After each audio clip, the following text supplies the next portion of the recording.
नमस्कार। आज हम बात करेंगे मिथ्स इन मेडिकल साइंस। अगर हम बात करें कि आजकल जैसे एक इन्फेक्शन चल रहा है जैसे टाइफाइड फीवर, तो टाइफाइड फीवर के बारे में भी लोगों में काफी भ्रांति है। जैसे कुछ लोग समझते हैं कि ये जो फीवर है ये स्टार्टिंग में नहीं होता है, अगर कोई फीवर लंबा चल जाए तो वो टाइफाइड बन जाता है। जो भी टाइफाइड के कीटाणु होते हैं, अगर वो टाइफाइड के कीटाणु फर्स्ट डे से है तो वो फीवर फर्स्ट डे से ही टाइफाइड है और वो लंबा चलता है। यूजुअली जो टाइफाइड का बुखार होता है वो स्टार्टिंग में थोड़ा धीमा रहता है, धीरे धीरे करते वो बहुत बढ़ता जाता है और हाई ग्रेड फीवर में कन्वर्ट हो जाता है और वो फीवर बहुत लंबा चलता है। और अगर टाइम पे अगर पेशेंट उसकी ट्रीटमेंट ना ले तो वो फीवर कई बार बहुत ज्यादा नुकसान कर सकता है, जिसमें कि पेट में अल्सर भी हो सकते हैं और वो अल्सर होने के बाद पेट में कई बार अल्सर फट भी जाते हैं और पेशेंट्स को खून कम होना, प्लेटलेट्स कम होना, ये टाइफाइड फीवर में हो सकते हैं। और कई बार दिमाग में इन्फेक्शन भी चला जाता है, निमोनिया भी हो सकता है। इस तरह के कॉम्प्लिकेशंस टाइफाइड फीवर में हो सकती हैं अगर टाइम पे उसका इलाज ना हो। दूसरा, इसकी मैं टेस्टिंग की बात करता हूँ। अगर कंफर्मेटरी हम इसका टेस्टिंग की बात करें टाइफाइड फीवर की, तो वो ब्लड कल्चर है। और अगर पहले वीक में अगर हम चाहें कि इसका हमने जांच करवानी है तो वो कल्चर बनता है, जिसको कि ज्यादातर लोग नहीं करवाते हैं। अगर मेरी राय में कोई भी पेशेंट है जिसको हमें लगता है कि ये टाइफाइड हो सकता है, तो हमें उसको एंटीबायोटिक स्टार्ट करने से भी पहले उसका ब्लड कल्चर भेज देना चाहिए। ब्लड कल्चर की रिपोर्ट 3 से 5 दिन में आ जाती है और कई बार उससे भी जल्दी आ जाती है। दूसरा, इसमें मैं बताना चाहूंगा कि अगर कोई भी टाइफाइड का फीवर है, उसमें मान लो अगर हमने आज ट्रीटमेंट स्टार्ट करी, तो कई पेशेंट्स में वो ट्रीटमेंट स्टार्ट करने के 5-6 दिन तक भी फीवर आता रहता है। इसका मतलब ये है कि उनमें जो बैक्टीरिया है वो काफी वायरुलेंस है और जो एंटीबायोटिक्स को वो रिस्पॉन्ड कर रहा है, पर वो बहुत धीरे धीरे कर रहा है। इसमें एक दूसरा टेस्ट लोग कुछ करवाते हैं जैसे कि विडाल और टाइफिडो। ये यूजुअली अगर टाइफाइड सस्पेक्ट भी है तो 2nd वीक में करवाते हैं, 7 दिन के बुखार के बाद। अगर किसी का 2 ही दिन का बुखार है और उसमें भी टाइफिडोड या विडाल आपका पॉजिटिव आ रहा है, तो उसको आप टाइफाइड नहीं कह सकते। उसकी बजाय आपको ब्लड कल्चर करवाना चाहिए, जिससे कि आपको एक सही जानकारी मिलेगी कि आपको टाइफाइड है कि नहीं है। तीसरा, इसमें मैं एक बात बताना चाहूंगा कि लोगों में बड़ी भ्रांति है कि टाइफाइड अगर किसी को है तो उसको नहलाना नहीं है और उसको कुछ खाने की भी रिस्ट्रिक्शन रहती है कि ये नहीं खाना, वो नहीं खाना, इससे आपका जो टाइफाइड का बुखार है वो अंदर ही रह जाएगा, वो निकलेगा नहीं। तो ये लोगों में एक मिथ है, इसकी कोई भी सही जानकारी नहीं है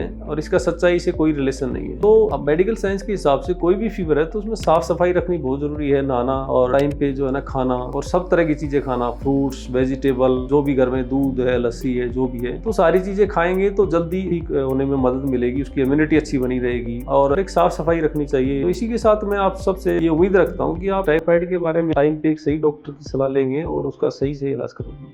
नमस्कार।